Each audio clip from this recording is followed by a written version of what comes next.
49वां सर्ग। पितृ देवताओं को द्वारा इंद्र को भेड़े के अंडकोश से युक्त करना तथा भगवान श्री राम के द्वारा अहल्या का उद्धार एवं उन दोनों दंपति के द्वारा इनका सत्कार। तदनंतर इंद्र अंडकोश से रहित होकर बहुत डर गए। उनके नेत्रों में त्रास छा गया। वे अग्नि आदि देवताओं, सिद्धों, गंधर्वों और चारणों से इस प्रकार बोले। देवताओं, महात्मा गौतम की तपस्या में विघ्न डालने के लिए मैंने उन्हें क्रोध दिलाया। ऐसा करके मैंने यह देवताओं का कार्य ही सिद्ध किया है।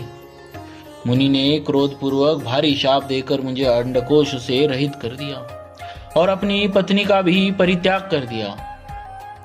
इससे मेरे द्वारा उनकी तपस्या का अपहरण हुआ है। यदि मैं उनकी तपस्या में विघ्न नहीं डालता तो वे देवताओं का राज्य ही छीन लेते। अतः ऐसा करके मैंने देवताओं का ही कार्य सिद्ध किया है। इसीलिए श्रेष्ठ देवताओं, तुम सब लोग ऋषि समुदाय और चारणगण मिलकर मुझे अंडकोश से युक्त करने का प्रयत्न करो। इंद्र का यह वचन सुनकर मरुदगणों सहित अग्नि आदि समस्त देवता, कव्यवाहन आदि पितृ देवताओं के पास जाकर बोले, पितृगण, यह आपका भेड़ा अंडकोश से युक्त है और इंद्र अंडकोश रहित कर दिए गए हैं। अतः इस भेड़े के दोनों अंडकोश को लेकर आप शीघ्र ही इंद्र को अर्पित कर दें। अंडकोश से रहित किया हुआ यह भेड़ा इसी स्थान में आप लोगों को परम संतोष प्रदान करेगा।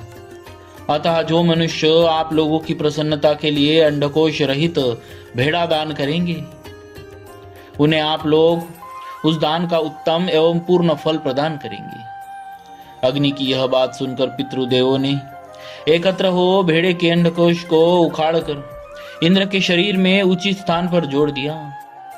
ककुष्ट नंदन श्री राम तभी से वहां आए हुए समस्त पितृदेवता अंडकोश रहित भेड़े को ही उपयोग में लाते हैं और दाताओं को उनके दान जनित फलों के भागी बनाते हैं। रघुनंदन, उसी समय महात्मा गौतम के तपस्या जनित प्रभाव से इंद्र को भेड़ों के अंडकोश धारण करने पड़े। महातेजस्वी श्री राम, अब तुम पुण्यकर्मा महर्षि गौतम के इस आश्रम पर चलो और इन देव रूपिणी महाभागा अहल्या का उद्धार करो। विश्वामित्र जी का यह वचन सुनकर लक्ष्मण जी सहित श्री राम जी ने उन महर्षि को आगे करके उस आश्रम में प्रवेश किया। वहां जाकर उन्होंने देखा कि महासौभाग्यशालिनी अहल्या अपनी तपस्या से देदीप्यमान हो रही है। इस लोक के मनुष्य तथा संपूर्ण देवता और असुर भी वहां आकर उन्हें देख नहीं सकते थे। उनका स्वरूप दिव्य था। देवता विधाता ने बड़े प्रयत्न से उनके अंगों का निर्माण किया था। वे मायामयी सी प्रतीत होती थी। धूम से घिरी हुई प्रज्वलित अग्निशिखा सी जान पड़ती थी।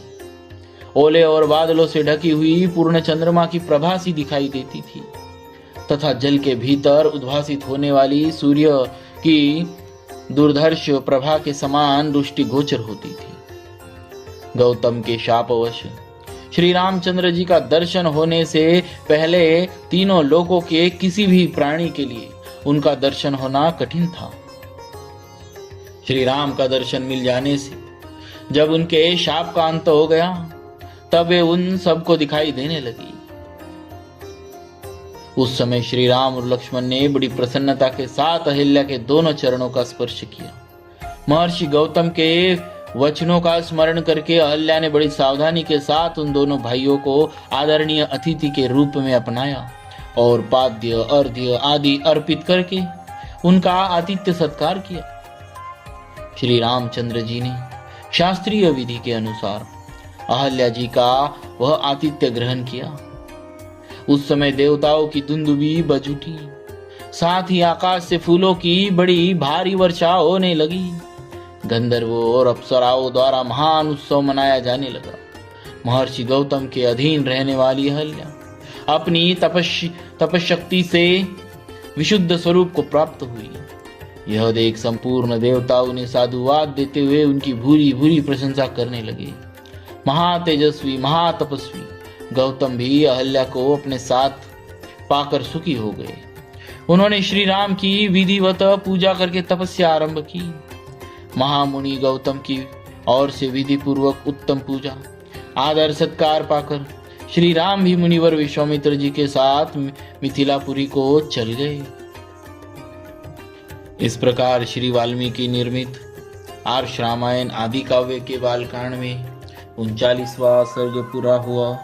बोलिए श्री सीताराम जी महाराज की जय। भक्तवत्सल भगवान की जय।